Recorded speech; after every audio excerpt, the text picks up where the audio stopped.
Bismillahirrahmanirrahim. Assalamualaikum warahmatullahi wabarakatuh. Alhamdulillah wassalatu wassalamu ala Rasulillah. Kali ini kita akan membahas tema 6 mata kuliah Ulumul Hadis, yakni tentang hadis sahih, hasan, dan dhaif.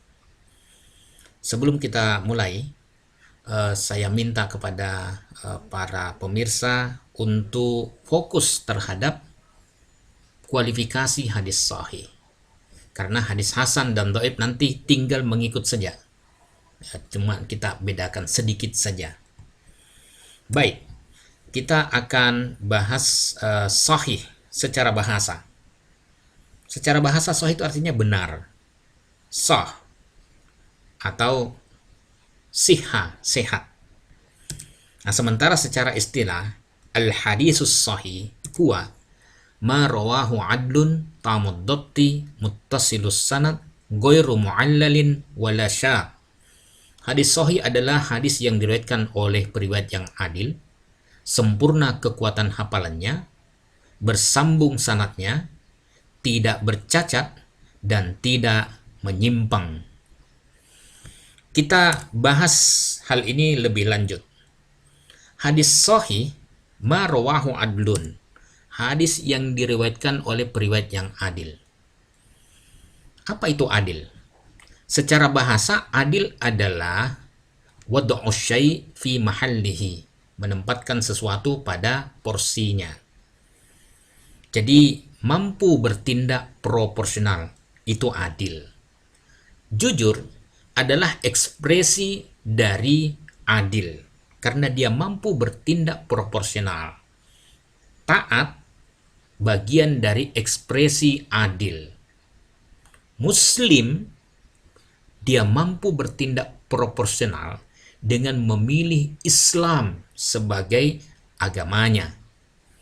Akil balik, seseorang baru dimintai pertanggungjawaban ketika dia akil balik, karena dia dianggap sudah mampu bertindak proporsional.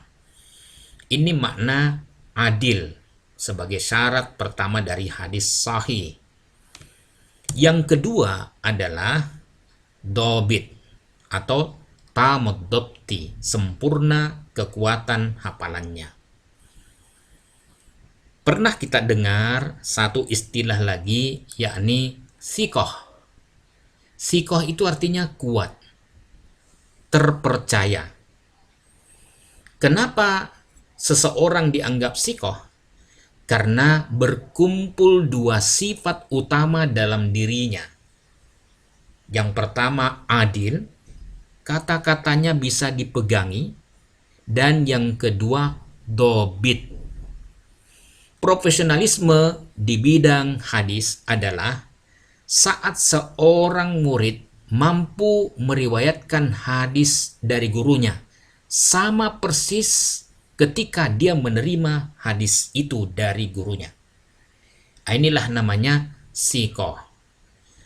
Berikutnya, yang ketiga adalah muttasilus sanad.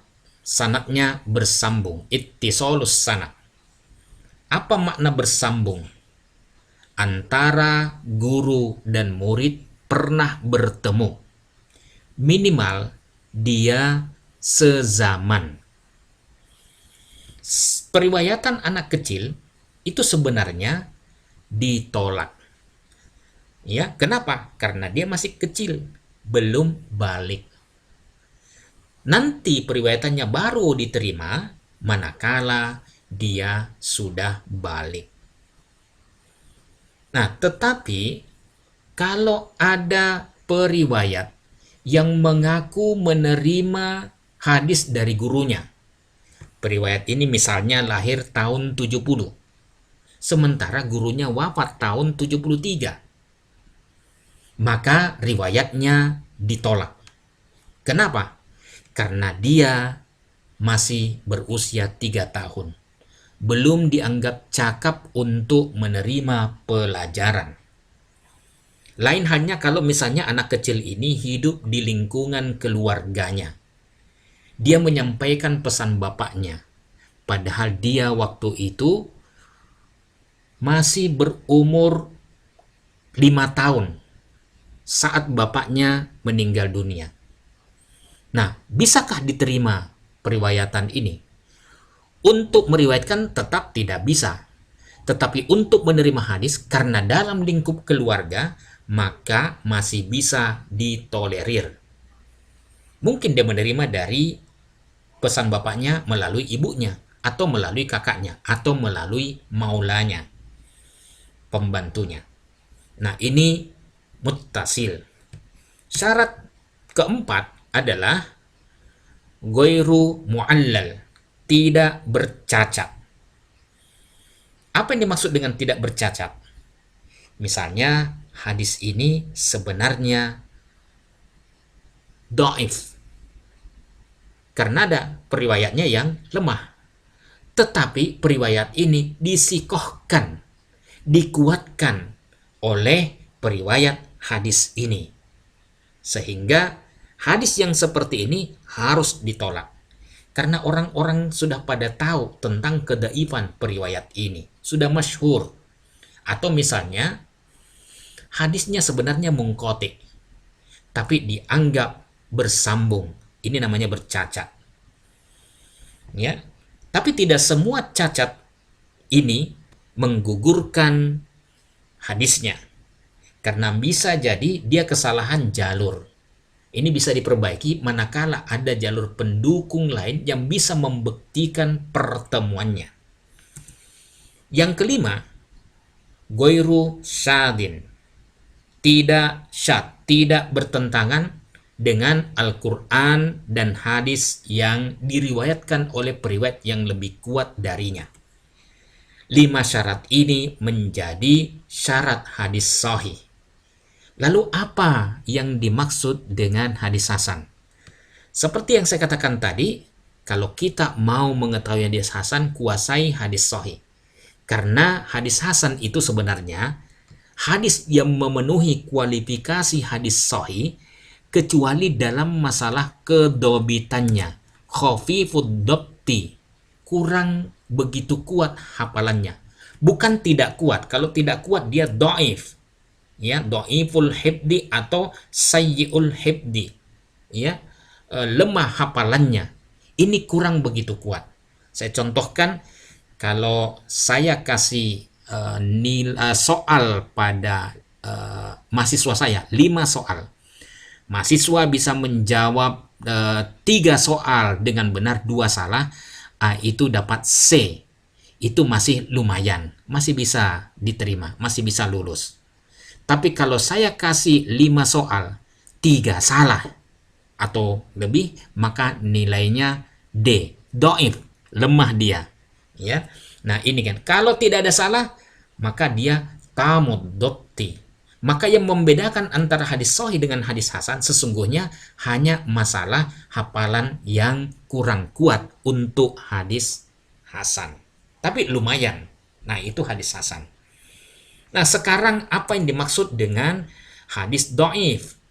Hadis dhaif itu adalah hadis yang tidak terkumpul syarat hadis sahih dan hasan secara sempurna. Jadi 5 ini tidak akur dalam diri hadis sahih, hadis dhaif.